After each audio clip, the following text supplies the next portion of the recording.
Nous allons répondre à ce commentaire car oui, il y a un outil dans Windows qui fonctionne à la condition d'avoir activé la virtualisation dans le BIOS. Les curieux vont pouvoir se faire plaisir avec les liens et fichiers suspects. Tu peux faire comme ça.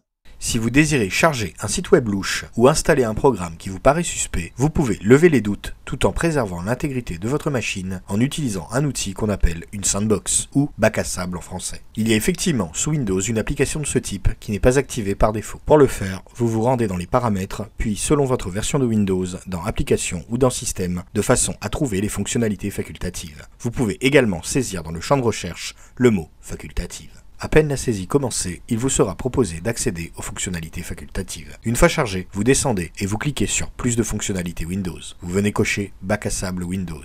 Vous validez et après un petit redémarrage, vous pourrez retrouver dans votre menu démarrer l'application Sandbox. En l'exécutant, vous pourrez voir qu'il ouvre un environnement Windows virtualisé dans lequel vous pourrez désormais charger tous les liens ou fichiers qui peuvent vous paraître suspects car cet environnement est en effet complètement isolé du véritable système. Ce genre d'outil peut être pratique si vous n'avez pas de machine de test à disposition. Ceci dit, je ne le dirai jamais assez, il existe des malveillants capables de savoir qu'ils sont exécutés dans une sandbox et donc ne se révèlent pas. N'hésitez pas à me dire en commentaire si vous saviez qu'il existait une application de ce type sous Windows et si vous appréciez le contenu, abonnez-vous.